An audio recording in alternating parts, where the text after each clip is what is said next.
రాష్ట్రాల్లో పండించే యాసంగి వరి ప్రస్తుతం పిలక దశలో ఉంది. మరికొన్ని ప్రాంతాల్లో 20 రోజుల నుంచి 35 రోజుల దశకు చేరుకుంది. అయితే కాలువల కింద వరి సాగయ్యే ప్రాంతాల్లో పైరుకు ఎలుకల సమస్య తీవ్రంగా మారింది. ముఖ్యంగా గోదావరి డెల్టాలో ఈ సమస్య అధికం. ఈ నేపథ్యంలో వరి పైరులో ఎలుకల నివారణకు తీసుకోవాల్సిన సమగ్ర యాజమాన్య పద్ధతుల గురించి తెలియజేస్తున్నారు మారుటేరు ప్రాంతీయ వ్యవసాయ పరిశోధన స్థానం శాస్త్రవేత్త బి అనూష.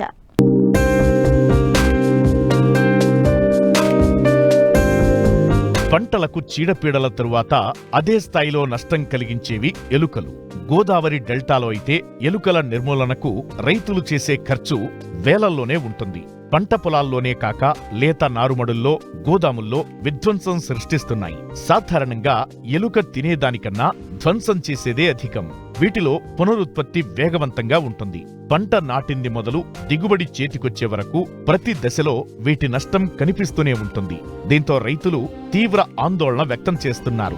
వెంటనే వీటిని అరికట్టకపోతే తీవ్ర నష్టం జరిగే అవకాశముంది. వరిలో ఎలుకల నివారణకు తీసుకోవాల్సిన సమగ్ర యాజమాన్య చర్యల గురించి రైతులకు తెలియజేస్తున్నారు పశ్చిమ గోదావరి జిల్లా మారుటేరు ప్రాంతీయ వ్యవసాయ పరిశోధనా స్థానం శాస్త్రవేత్త బి అనూష. ఆంధ్రప్రదేశ్లో చూసుకుంటే ముఖ్యంగా పండించే పంటల్లో వరి అనేది చాలా ప్రధానమైనది. అవి కాకుండా ఇతరత్ర పంటలు కూడా రైతులు పండించడం జరుగుతుంది. సో ముఖ్యంగా మనం చూసుకున్నట్లయితే పురుగులు, చీడపీడలే కాకుండా ఎలుకల సమస్య అనేది కూడా చాలా ఎక్కువగా ఉన్నది. ఎందుకంటే మనకి 2 సీజన్లు కూడా మనం క్రాప్ వేయడం జరుగుతుంది. రైతులు ఖరీఫ్ వేస్తారు, రబీ వేస్తారు. తర్వాత ముఖ్యంగా ఈ గోదావరి జిల్లాల్లో చూసుకున్నట్లయితే ఈ నీటి లభ్యత అనేది కూడా చాలా ఎక్కువ ఉన్నది. వాటికి ముఖ్యంగా ఎలుకలకు కావాల్సింది ఏంటంటే నీటి లభ్యత ఒకటి కావాలి, ఆహార లభ్యత అనేది కావాలి. సో ఇక్కడ పుష్కలంగా లభిస్తున్నాయి కాబట్టి ఈ ఎలుకల సమస్య అనేది ఇక్కడ ఎక్కువగా ఉండడం జరుగుతుంది. ఎలుకల్లో రకాలు కూడా ఉన్నాయండి. అది మనకి క్రాప్ వరకు వచ్చేసరికి మారిపోతూ ఉంటుంది. ఇప్పుడు మన పంట పొలాల్లో చూసుకున్నట్లయితే ఒక రకమైన ఎలుకలు ఉంటాయి. అదే ఉద్యాన పంటల్లో చూసుకుంటే కొబ్బరి కానీ, కోకో తోటల్లో కానీ చూసుకుంటే ఒక రకమైన ఎలుకలు వాటి నష్టం కలుగజేస్తాయి. అట్లాగే మనం గోదాముల్లో చూసుకునే కనుక కూడా ఒక రకమైన ఎలుకలు నష్టం కలుగజేస్తాయి. ముఖ్యంగా మనకి వరిలో కానీ లేకపోతే మొక్కజొన్న, చెరకు, అపరాలు, మిగతా ఏ కూరగాయలన్నా చూసుకున్నా కానీ ముఖ్యంగా మనకి ప్రధానమైన ఎలుక వచ్చేసి బ్యాండికోటా బెంగలెన్సిస్ అంటాము, పొలం ఎలుక అంటాం దాన్ని. తర్వాత మీకు గోదాముల్లో కానీ లేకపోతే ఉద్యాన పంటలైన కొబ్బరి, కోకోల్లో కనుక చూసినట్లయితే కొబ్బరి ఎలుక అంటాము, దాన్ని రేటస్ అని అంటాం అన్నమాట.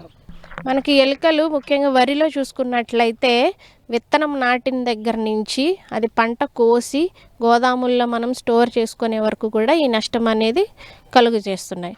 ఆ వరి దుబ్బుల్ని నీటి అడుగున ఒక 10 సెంటీమీటర్ల పైకి, గ్రౌండ్ లెవెల్ నుంచి 10 సెంటీమీటర్ల పైకి ఆ దుబ్బుని ఒక 45 డిగ్రీస్ యాంగిల్లో అది కొరకడం జరుగుతుంది. ఏటవాలుగా కొరకడం జరుగుతుంది. అంటే వాటికి ఉన్న పళ్ళ అమరికలను బట్టి అది అలాగ ఏటవాలుగా కొరికేయడం వల్ల అక్కడ మనకి ఏం జరుగుతుంది, ఆ కొరికేయడం వల్ల దుబ్బులన్నీ కింద పడిపోవడం, నీటిలో తేలడం జరుగుతుంది. సో ఇదే నష్టం కనుక ఇంకా ఎక్కువ ఉన్నట్లయితే మనకు దూరం నుంచి చూస్తే కనుక ఒక ప్యాచ్ లాగా కనిపిస్తుంది అన్నమాట. కంకి చేసే దశలో కూడా ఎలుకలు ఏం చేస్తాయంటే ఆ కంకుల్ని కొరికేసి వాటిని తీసుకెళ్ళి వాటి బొరియల్లో దాచుకుంటాయి.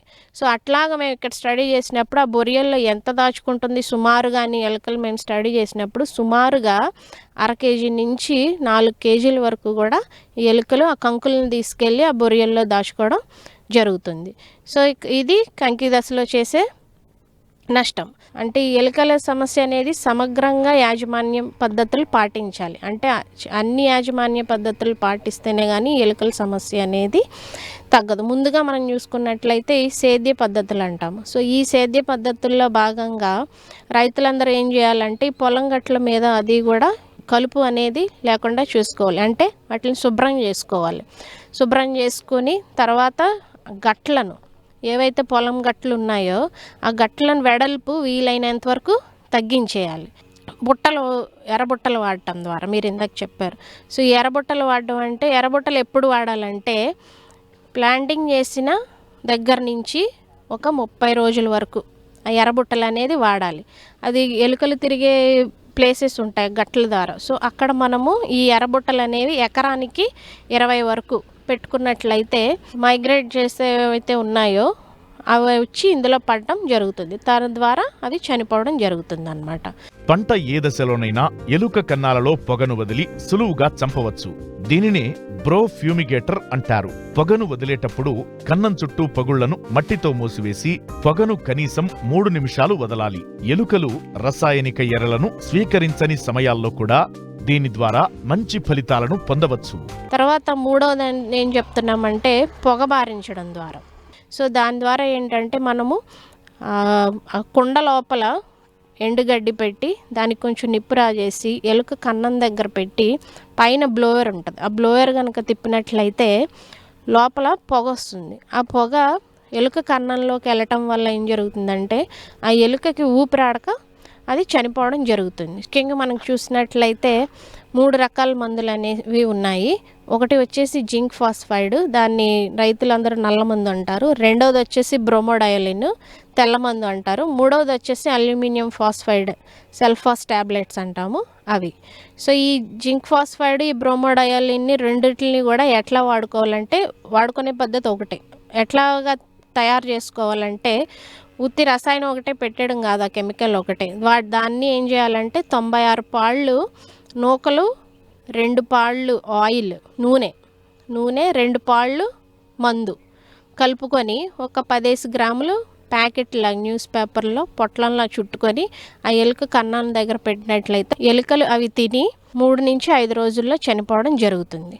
నల్ల మందుకైతే జింక్ ఫాస్ఫైడ్ అని చెప్పాను కదా, దానికైతే మనకి ఇమీడియట్ యాక్షన్ ఉంటుంది అనమాట. అంటే 1 రోజులో చనిపోవడం జరుగుతుంది ఎలుక. బ్రోమోడైలిన్ చూసుకున్నట్లయితే 3 నుంచి 5 రోజుల్లో చనిపోవడం అనేది జరుగుతున్నది. ఒక కన్నానికి వచ్చేసి 3 గ్రాముల బిళ్ళలు ఉంటాయి అవి. సో ఆ కన్నానికి వచ్చేసి ఒక 3 గ్రాముల బిళ్ళలు అందులో వేసినట్లయితే అది లోపల మాయిశ్చర్ ఉంటుంది కదా, తేమ, ఆ తేమకి ఆ బిళ్ళ రియాక్షన్ జరిగి దాని నుంచి ఫాస్ఫిన్ గ్యాస్ అనేది రిలీజ్ అవుతుంది అనమాట.